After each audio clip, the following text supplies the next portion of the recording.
علی نے کی۔ آصف زرداری اور یوسف رضا گیلانی عدالت میں پیش ہوئے۔ دوران سماعت احتساب عدالت کے جج عاظم خان نے کہا کہ آصف زرداری اور یوسف رضا گیلانی پر فرد جرم عائد کرتے ہیں۔ آصف زرداری کا وکیل فاروق ایچ نائک سے مکالمہ کرتے ہوئے کہا کہ آپ نے چارج شیٹ پڑھنی ہے تو پڑھ لیں۔ بتایا گیا کہ آصف زرداری اور یوسف رضا گیلانی نے سخت جرم سے انکار کر دیا ہے۔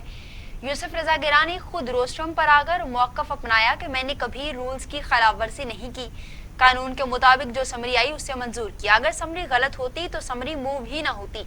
احتساب عدالت نے توشہ خانہ ریفرنس میں نواز شریف کو اشتہاری قرار دیتے ہوئے ان کے دائمی وارنٹ گرفتاری بھی جاری کر دیے اور 7 روز میں نواز شریف کی جائیداد کی تفصیلات بھی طلب کر لی۔ توشہ خانہ ریفرنس میں عبدالغنی مجید، انور مجید پر بھی فرد جرم عائد کر دی گئی۔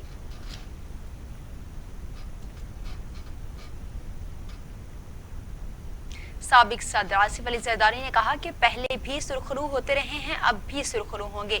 نواز شریف اپنے ذمہ دار خود ہیں، اس طرح سے تو ہوتا ہے پھر اس طرح کے کاموں میں۔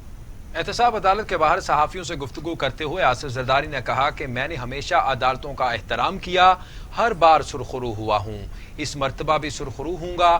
نواز شریف کو اشتہاری قرار دینے سے متعلق سوال پر آصف زرداری نے کہا کہ نواز شریف خود ذمہ دار ہیں، اس طرح تو ہوتا ہے اس طرح کے کاموں میں۔ شہباز شریف کی جانب سے سڑکوں پر گھسیٹنے سے متعلق سوال پر آصف زرداری کا کہنا تھا کہ سیاست میں کبھی کچھ تو کبھی کچھ ہوتا ہے۔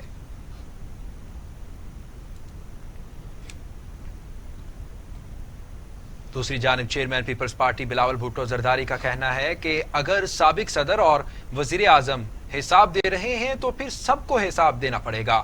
میرپور خاص میں پریس کانفرنس کرتے ہوئے بلاول بھٹو زرداری کا کہنا تھا آصف زرداری کے خلاف تمام مقدمات سیاسی اور مذاق سے زیادہ کچھ نہیں ہے۔ سابق صدر کو عدالتوں میں گھسیٹا جا رہا ہے، نیب کو ایسا سلوک نہیں کرنا چاہیے۔ توشہ خانہ کا نہیں 18ویں ترمیم اور NFC کا حساب لیا جا رہا ہے۔ جھوٹا کھیل کھیلنا بند کیا جائے، ایک نہیں 2 پاکستان واضح نظر آ رہے ہیں، دوگلا نظام نہیں چلے گا۔ بتایا جائے کہ وزیر اعظم کے خلاف GIT بنے گی، آپ 5 گھنٹے کی تڑپ پر سندھ نہ آئیں، یہاں آ کر بیٹھیں، نظر آئیں، کپتان بن کر سیلاب متاثرین کی مدد کیجیے۔ سابق صدر کو حساب دینا پڑتا ہے جو کہ ہم دیتے ہیں، اپنے حساب دیتے ہیں، جھوٹے الزامات کا بھی حساب دیتے ہیں۔ تو ہم سب ایک ہے، پاکستان میں اگر 2 نہیں 1 قانون ہے تو ہم سب کو ایک ہی قسم کا جواب دینا پڑے گا۔ اور آپ نے جیسے صدر زرداری سے پہ نا انصافی کر کے انلیگل JIT بھی بنایا، ایک پورا سلسلہ چلا۔ ہم امید کرتے ہیں کہ اگر اس ملک میں ایک قانون ہے سب کے لیے، ہم سب پاکستانی ہیں، تو وزیر اعظم سمیت اسی قانون کے مطابق ان کے اوپر JIT کب بن رہا ہے، ان کا نیب کا گرفتاری کب ہے، کچھ گرفتاری کے بعد نیب انویسٹیگیشن شروع کرتا ہے نا، تو پہلے وہ گرفتار کرتے ہیں، پھر وہ انویسٹیگیشن کرتے ہیں، پھر وہ کیس بناتے ہیں۔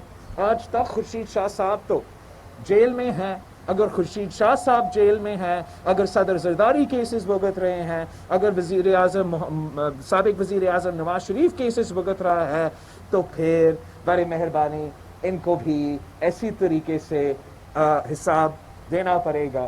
یہ تو مذاق ہے کہ صدر زرداری سے آپ توشہ خانہ کا حساب لے رہے ہیں۔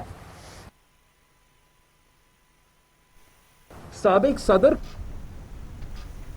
تو دوسری جانب نواز شریف نے سرنڈر کرنے کے عدالتی حکم نامے پر نظر ثانی کی درخواست دائر کر دی ہے۔ اسلام آباد ہائی کورٹ نے سرنڈر کرنے کے لیے 9 روز کی مہلت دے دی تھی۔ نواز شریف کی جانب سے خواجہ حارث اور منور اقبال ایڈوکیٹ کے ذریعے دائر درخواست میں موقف اختیار کیا گیا کہ اس وقت پاکستان آ کر سرنڈر کرنا ممکن نہیں ہے، مجاز نمائندوں کے ذریعے اپیلوں پر سماعت کی کارروائی آگے بڑھانے کی اجازت دی جائے۔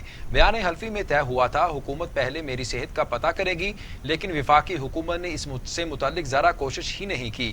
نواز شریف کی درخواست میں کہا گیا ہے کہ وفاقی حکومت کے پاس میری صحت سے متعلق کوئی مستند معلومات نہیں ہے، ڈاکٹروں نے ابھی ایسا کوئی سرٹیفکیٹ نہیں دیا کہ واپسی کے سفر کے لیے فٹ ہوں۔